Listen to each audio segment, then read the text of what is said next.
Jones getting 2 points on the board early for Louisville, and Dave Pauls were able to beaten 85-48 at Wisconsin after those 18 days.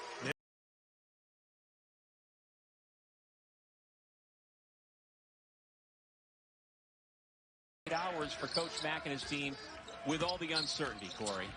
You're going to know Louisville handled the Tar Heels easily, so I'm sure this is a game that Garrison Brooks has had scheduled on his calendar. Consider what North Carolina does on the glass. They don't need but so much production outside.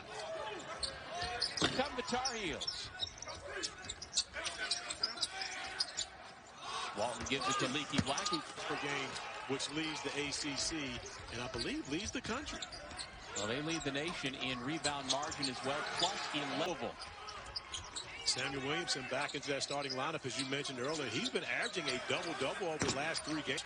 11 points and 11.7 rebounds per game, so getting back in the starting lineup. Crashing the glass and running the floor with purpose, and his numbers and stats have... Well, honestly, you know, when I look at it, I think both teams are very good and capable of being Final Four level, even national championship teams. I think that when you look at this, at least for now, for Coach Mack. And you see Coach Mack going to a 2-3 zone, which is not something very characteristic of him, but I believe it blocked the shot. But you see Malik Williams and his effectiveness early in the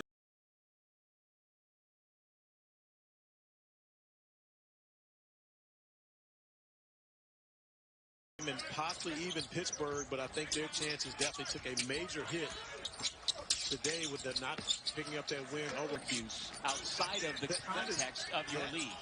That could never be, you know, more false. First off, Carmelo Anthony is my little brother.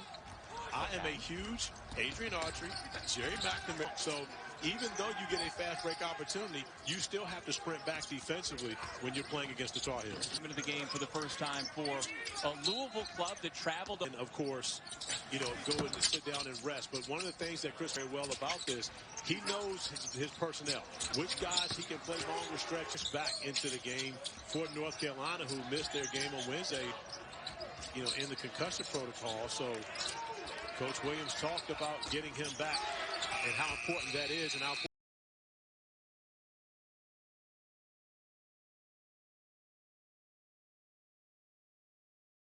improvements for the Tar Heels has been their ability to take care of the basketball. And they have a positive assist to turnover ratio.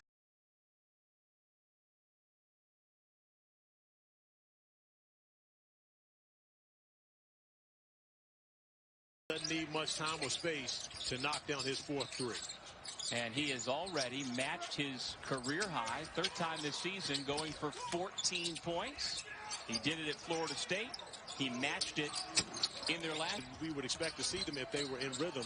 And fouling is a part of that because oftentimes you're in the wrong position. Guard on this team. It was a battle between he and R.J. Davis early. Caleb Love has won that battle. Tapped the most for North Carolina this year, and 39 of them have come from away by Leaky Black. Cardinals keep it, though, with 7 seconds to shoot.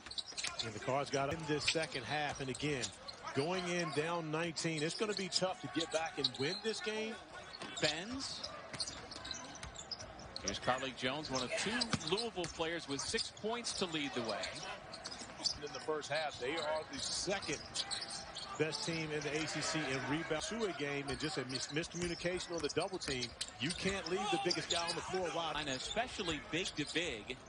Of their 21 made field goals, they've got 13 assists, and it seems like half of those at least have been between their 4 big guys.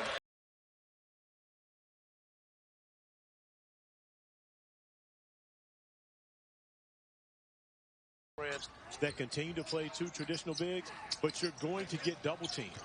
And so passing, interior pass. He was almost 5 years old. But he is just going to keep coming at you, Carlik Jones, and he is really... Carlik Jones and David Johnson picked the pocket of Caleb Love. And in the regular season, how do you size up these 2 teams right now? This is a terrific and important win for North Carolina. COVID pauses and the games that they played after that, or is that something that will not be in consideration? About an hour over on ABC, and for Louisville fans, a chance to see Montrezl Harrell come off the bench for last year's NBA Sixth Man of the Year. Just past the midpoint of the second half. It's been all Carolina since about the midpoint of the first half. That's really where you've seen the biggest difference with the Cards. Their defensive rhythm, of course, they're 1 for 12 from beyond the three-point arc, 6 for 7 from the field, 6 rebounds because Day'Ron Sharpe has had such a loud performance. You've almost forgotten about the leading scorer for the North Carolina Tar Heels. Baycott, Brooks, and Kessler all can make that shot. They're going to have to start taking some. Midland. Fight for the rebound comes to Carolina. Here comes Kerwin Walton into the front court. Appreciate that from you, Dougie Fresh, but I do understand you were trying to make a point. At least that's what the Bible says. And who am I to argue with the good book? This is true. But yes, it's been a long time for Duke, and we talked about it. You and I had their game last year. Just go to Twitter. You'll see that beard that is no longer. What do you know about Twitter? You're not best on Twitter, for the record. Abs. My man Rex Chapman, best on Twitter. Block charge. I said that? Just in general. That would be my thought process. There's no way. Injuries stayed in Louisville, but this has marked the return of Malik Williams tonight. He's played a few minutes. Bigger game against Northeastern on Wednesday, making the 10th Tar Heel to have a double-figure game this season. What to do, as well as Caleb Love. You know, North Carolina hasn't had much resistance in this game but he has to be happy about the fact that his guys were able to get back out on the court.